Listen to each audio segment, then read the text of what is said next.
And we're off and running, everybody. Welcome to this Thursday morning, Wednesday recap edition of Old Man Squad Fantasy Basketball. And diving right into the Wednesday recap, biggest stories from last night. TJ McConnell, is he ramping up? Is this that part of the year where Rick Carlisle's like, the hell with it?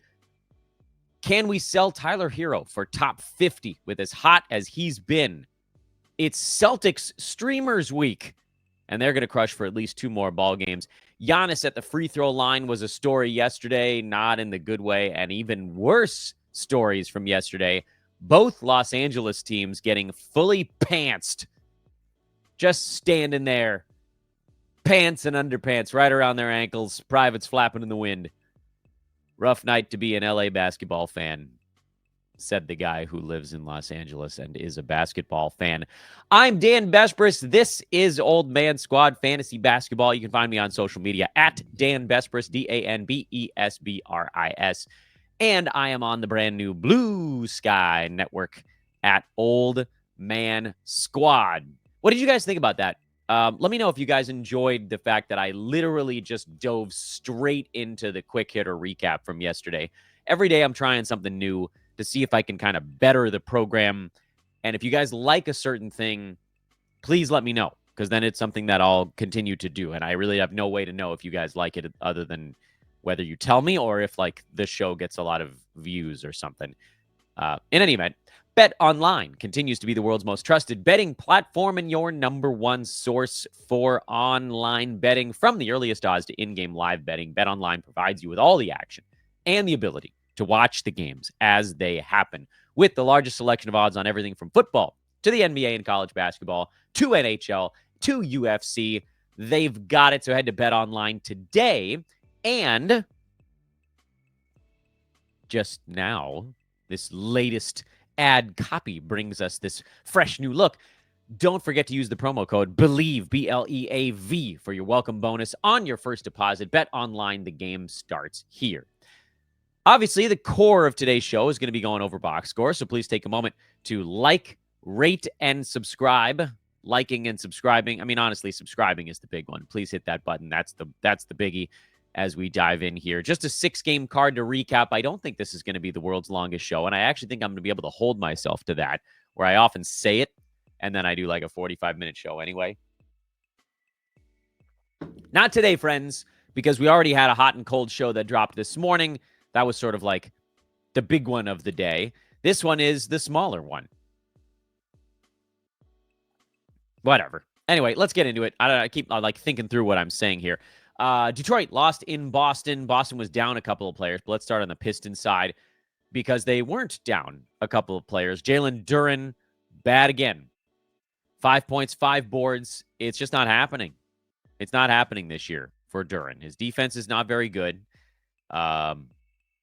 Some of these guys, like you'll see good defensive stats, and then the real defense, like they're incongruous.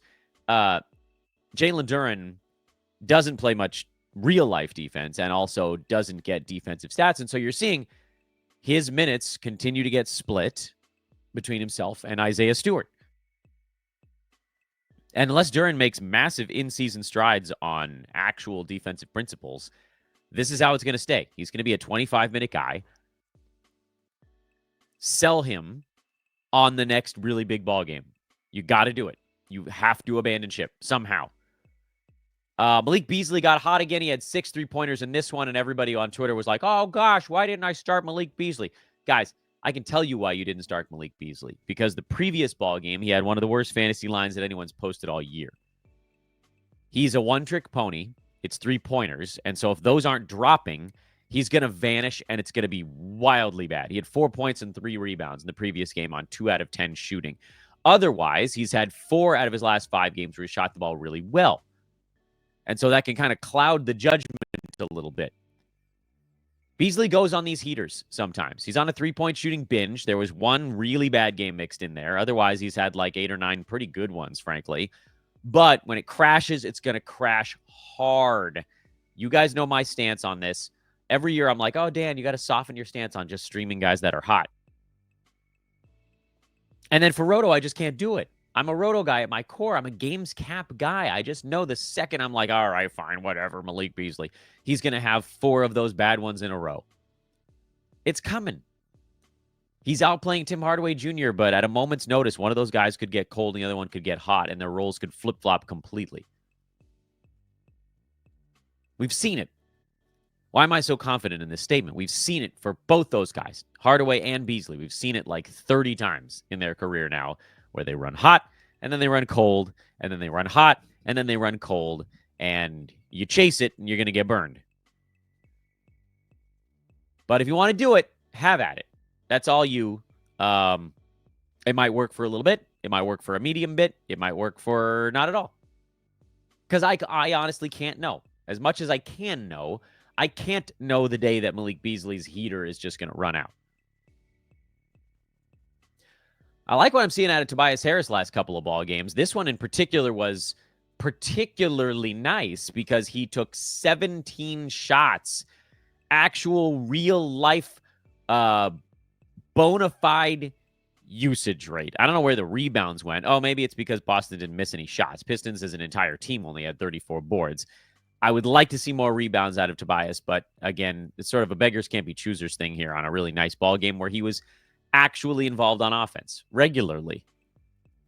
He's pushed himself back up to kind of like late 7th round right now, which is not too far off the target point, but we got a little ways to go there. And then I could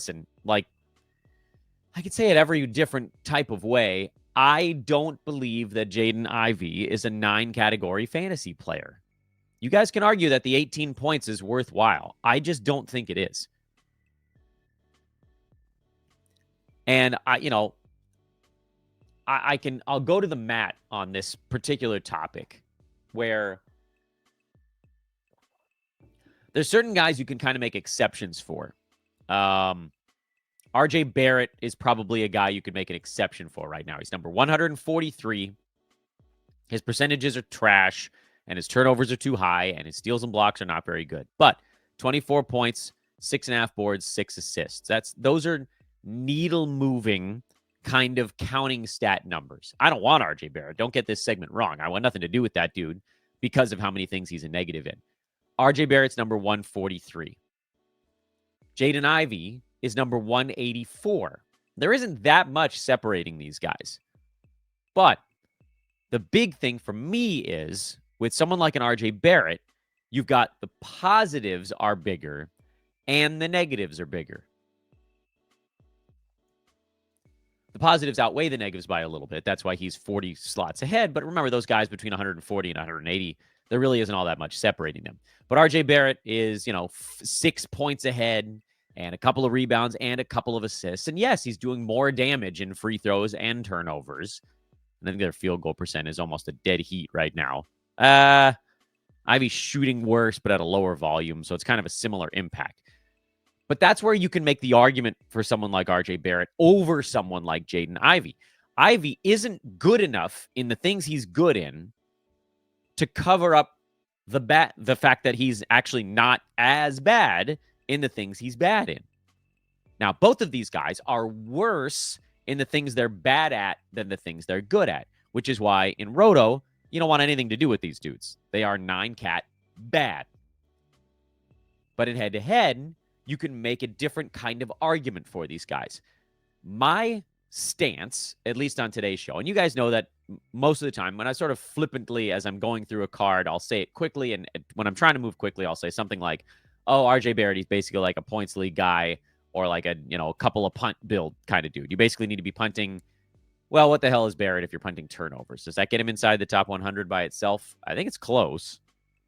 Yes, he's in the 80s in 8-cat right now. So, okay, like RJ Barrett, 8-cat punt build. Just call it a punt build because it doesn't have to be turnovers. It could be free throw also. That would also get it done. That gets him into a startable territory. Jaden Ivey, if you're punting turnovers, is number 121. If you go back and you rearrange the board and you're punting free throws, Jaden Ivey is number 155.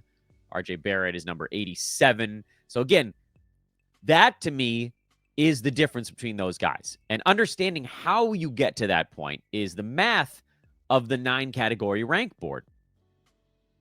And which is why I kind of want to push back on like the 9-category rank board is trash. It's not good, but understanding the nuance of it, which is what I think, or at least I consider part of my job, understanding the nuances of the 9-category board is part of the equation here. So why is RJ Barrett, who is really, again, like when you talk about player value, the 140th ranked guy and the 180th ranked guy are separated by almost nothing. It's the same separation in value as between Jason Tatum, who's at 7, and Damian Lillard, who's at 11. So 4 at the top of the board versus 40 when you get farther down. So they're very close to one another. But why is RJ Barrett such a significantly better head-to-head type of guy? That's where understanding the rank board comes in. Because again, in Roto, 9-cat, you don't want anything to do with either of these guys. The negatives are outweighing the positives. That's just the math of it. You guys don't need me to explain that further, I don't think. But for head-to-head, why would someone want RJ Barrett? Well, because there are literally 2 categories, and if you're punting either one of those, the good outweighs the bad. Either one. Because 80 some odd rank, I mean, that's basically like a break-even guy where the good and the bad are almost a dead heat, but that's actually those guys are actually valuable in fantasy, the guys that are sort of like equal parts bad and good, because you got to have somebody. You got to start someone. Starting no one is all negative. Starting someone, you'd like it to be sort of that flat line. Not flatlining, that's dead. RJ Barrett is a head-to-head guy. Jaden Ivey is not. The reason for this is not just because RJ Barrett is ranked 40 slots ahead, because there are guys around RJ Barrett that are we could probably do this discussion with like Karis LeVert, who's number 139, who's actually ranked ahead of RJ Barrett. And yet I think most people would agree, if you're building a head-to-head team, you'd rather have RJ. The reason, again, is because he has big positives and big negatives. That's the prototypical head-to-head type of late player. It takes me down another pathway, which is like, I don't want to draft those guys early in head-to-head, which is why I typically don't. Listen, Giannis is amazing, but I typically don't take Giannis in the first round because I don't want to lock myself into a guy who has big positives and big negatives early. Those are the guys you get later. They're all over the board. They fit your particular team build. And Barrett, big positive in scoring, medium positive in assists, pretty good at rebounding from the wing position. So you got these positives, and yeah, he's got some huge negatives. I mean, he's suboptimal in steals, not very good in field goal percent, but not like backbreakingly bad there. Very bad in free throw, and very bad in turnover.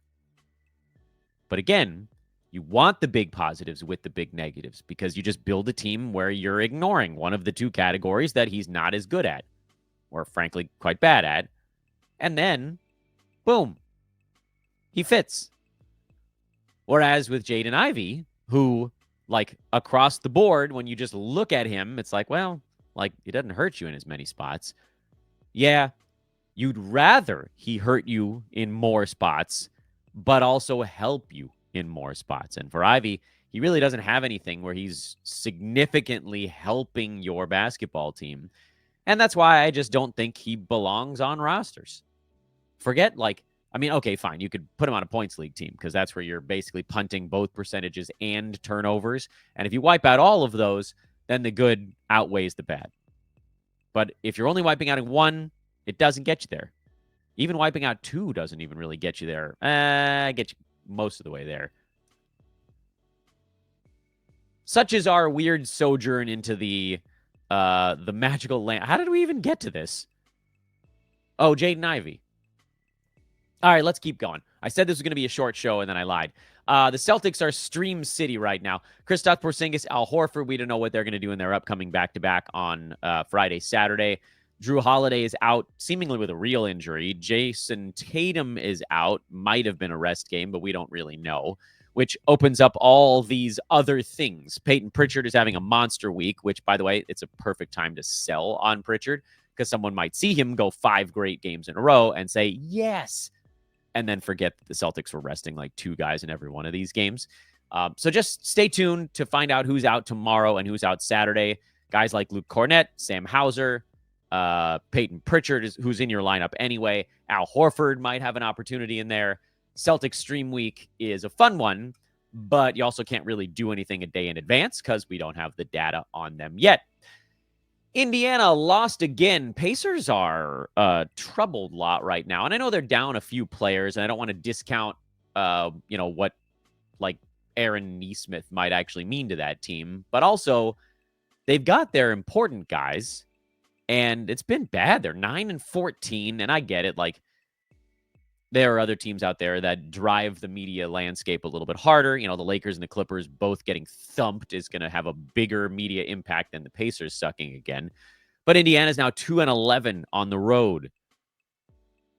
But this time it wasn't Tyrese Halliburton's fault. He was actually kind of okay. He didn't shoot all that great in this game, but he had 17 and 8 with 2 steals and 2 blocks.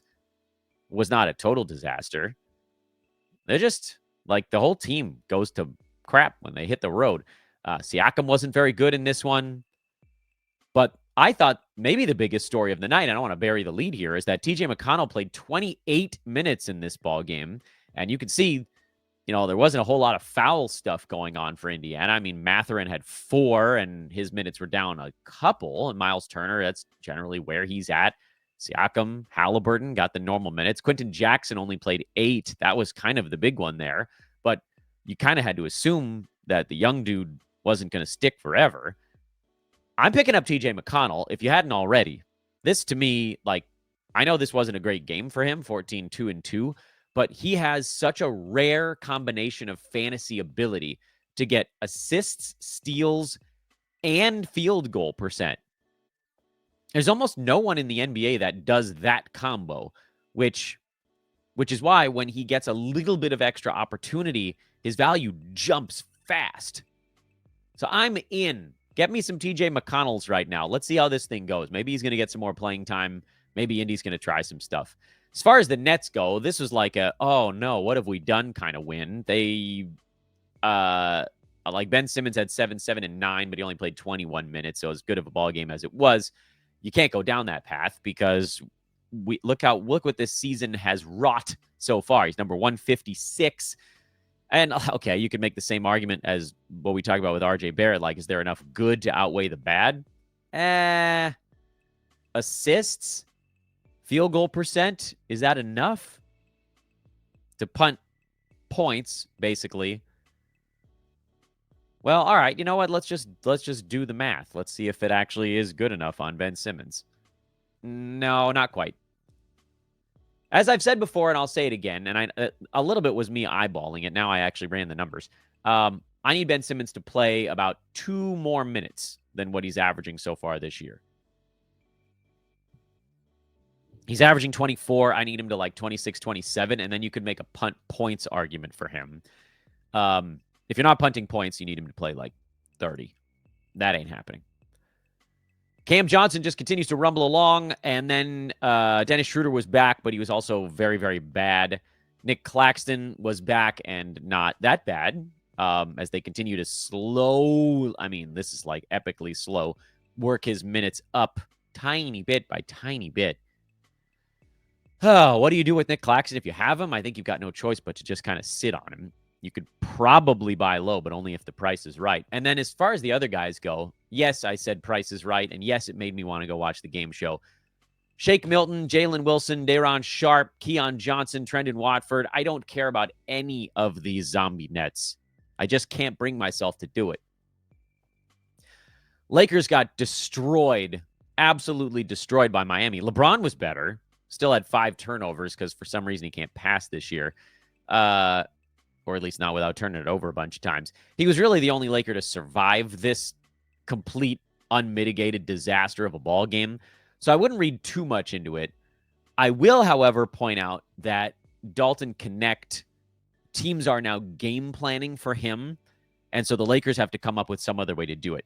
as fantasy managers, we have two things we can do with Connect. One would be to drop and assume nobody's going to pick him up because he's been pretty bad for the last 2 or 3 ball games, and then try to get him back if or when the Lakers solve this sort of new defense that teams are throwing at them, which, by the way, teams are just exploiting how slow the Lakers are right now. And I don't know if they have anything they can really do about it, but they got to start beating people.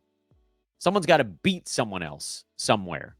Like, you're seeing a ton of, if you watch the Lakers game and you listen to the analysis, so much ball pressure, swarming, and the Lakers are just like getting pushed back because they're slower. They can't get around any of these dudes. It's every team right now. Now, some teams have better personnel to do it, but that's what you're seeing. So as the Lakers look to counter, and coming up, they're going to have an opportunity to practice a lot. So I would expect that that's a time you'll see things change a little bit. But you're also hearing rumblings of, do the Lakers just go back to their original starting 5 when Austin Reeves is healthy and kind of cycle back around to Rui, Reeves, and D'Lo? Because D'Angelo Russell lately has been one of the only Lakers to not turn the ball over and hit shots. We don't know. So for Connect, I'm going to, Roto Games Cap, it's an easier call to just sit on him for a little bit longer. If you're in head-to-head, I wouldn't blame you if you moved on because there are other hotter guys out there. But in terms of, like, are you going to go try to pick up Max Christie? No, you're not going to do that. And with Reeves out, if the Lakers are competitive, Rui should be good enough. D'Lo, AD, those guys should all be good enough to start right now. When Reeves comes back, then you probably push Rui out again. For Miami, and again, this ball game was over early, Tyler Hero hit 7 3-pointers in the third quarter alone. This would be a wonderful time to try to trade him for a top 50 guy because this is like ultimate heater game. Jimmy Butler slowly coming along, but he still can't seem to make a free throw. I don't understand that at all. And then Adebayo. I know Rozier had 16 points, but it does actually kind of seem like this is the role they're going to stick him in. So I'm done. I wanted to give him a speculative ad for about 3 ball games. It hasn't gone the way I wanted. You can move on from Terry Rozier also. And no, I'm not picking up Haywood Highsmith or Duncan Robinson or Jaime Jaquez. None of these guys. Orlando beat Philadelphia. This was kind of like a zombie Sixers game, though. Jonathan Isaac was on his way to a really good ball game, and then he left with cramping. Hopefully that was a small thing after 2 really bad games. This was nice to see Isaac see some shots go down, the steals, the blocks. Like, this was vintage.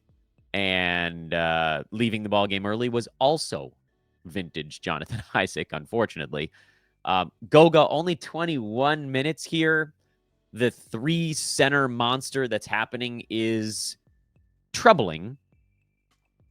2 pretty good ones in a row for Mo Wagner, but again, the minutes are tough. And Wendell Carter Jr. is not a great option. I think I'm going to stick with Goga a little bit longer. I don't like Wendell Carter Jr. He's a super low-end option, so I don't want anything to do with there. I don't want Mo Wagner because the minutes are too unpredictable. KCP had 5 steals to kind of float value, but again, like, the 3-point shooting is going to cool off here very soon, and then he's going to go back to what it was before. So for me, it's France, obviously Suggs. I will stick with Goga. And Roto, I'm going to hold on Isaac head-to-head with the cramping and all the weird stuff going on. I can probably take him back off the head-to-head roster side of things. No Paul George for the 76ers, so Kelly Oubre got an opportunity to make some noise. So did Jared McCain. Those guys are startable when 2 of the 3 76ers star players are out. KJ Martin's a no for me. Gershon Yabusele filling in for Joel Embiid is a high floor, low ceiling, third center kind of streamer. So if your team needs that, then go right ahead. Atlanta won again. The Hawks are storming right now. They are the hottest team.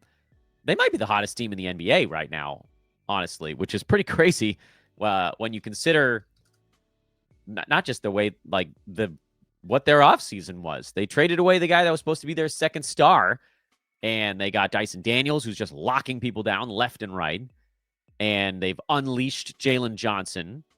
And DeAndre Hunter is, like, well, he's been healthy for the last week and a half. And they're utilizing depth in a way that they weren't able to before, which is crazy. No valuation changes for this team. Clint Capella and Onyeka Okongwu both lately, at least while the Hawks have been on this hot streak, they've both been playable. I continue to be very nervous about doing so. Certainly for Capella, if you're punting free throws, he's startable. Okongwu is like maybe like an upper filler level kind of guy. There's probably going to be a slowdown for these dudes at some point soon because the Hawks are kind of playing over their heads right now. But for the time being, Bogdanovic belongs on rosters. Hunter is a start. Obviously, Jalen Johnson, Dyson Daniels, and Trae Young. Capella, if you're punting free throws, is an easy yes right now. Otherwise, he's sort of like kind of a hard yes. And then Okongwu is a maybe. Bucks are storyless. Oh, other than Giannis. Yeesh.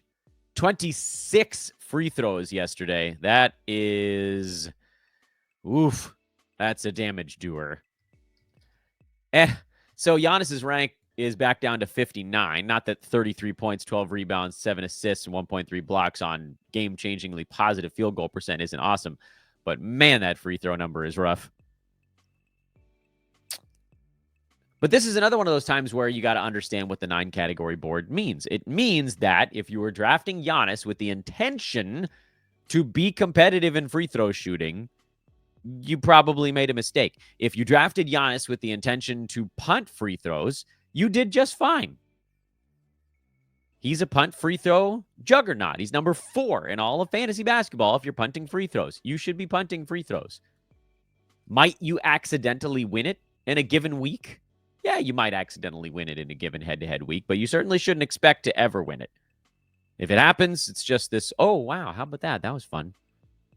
The other LA team also got destroyed. The final score was only a 28-point gap, but the Clippers pulled their starters in the third quarter, and they did not come back. Bad games all around on the Clippers side. Toss the box. Try not to think about this one at all.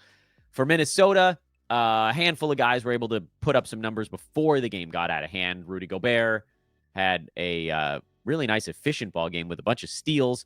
Anthony Edwards also had a bunch of steals, although his other stuff was lower than usual. Julius Randle did a bunch of damage early and then took his foot off the gas. Mike Conley is the guy that I'm holding. He had 11, 3, and 2 before things got shut down. And, yeah, I mean, Jaden McDaniels, unfortunately, is probably just a filler-level guy. And Naz Reid was a guy who didn't get to get his before the game went down. And I don't know what the argument is anymore for holding on to Dante DiVincenzo. Is he still inside the top 200? Barely. 197. And it's just not improving. He just isn't. Just isn't it. All right, so go out and grab TJ McConnell and see what the hell comes of that. That's probably the big story from all of this. I don't know why it took me half an hour to tell you that. But we got into some of the rank board stuff. Make sure to check out, first of all, the Hot and Cold show that dropped on our channel earlier. Make sure to subscribe because there's going to be some really fun shows coming up in the next couple of weeks. We're going to be doing a lot of buy and sell stuff with guest analysts. And the first one is going to be with Kayla Fonte, who's going to be, we're recording that later on today. That'll air first thing on Friday morning. Also, I will be on Locked On Fantasy Basketball at 11:30 a.m. Pacific time. So that's about 2 hours from when I'm recording this show. And probably a little under that from when the show actually gets posted for you guys. So make sure to check that out. Josh is having me on. We will be doing a mailbag show. And I'm hoping that he and I can carve out some time to talk about not just the rank board, but like mean reversions. I was watching it happen in real time. Josh takes way more heat for this than I do. And it's probably just because he has a much larger following than I do. But I don't understand it. Like, he says sell high on Vooch, and the pitchforks come out. And then I said sell high on Vooch, and you guys are like, yeah, that makes sense. So I don't know what the deal is there. Is it just because, like, in general, I'm a softer stance kind of guy?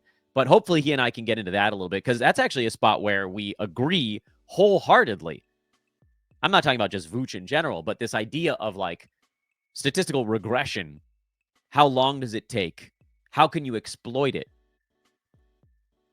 And the discrepancy there is how much crap he takes for it versus how little crap I take. So hit me with your crap, I guess, is the the end result of that. Anyway, make sure to check that out. That should be a lot of fun popping on with Josh. And again, Kayla on first thing tomorrow morning. Then we'll have our big Friday recap show. That'll be dropping a few hours after that. You guys really seemed to like the Saturday morning podcast. Maybe that's a thing that I'll try to keep going. We'll see. For now, thank you as always. Like, rate, subscribe. Please do that stuff on your way out. Find me on social at Dan Vespers on Twitter and Old Man Squad on Blue Sky. And I'll see you guys later on. So long for now.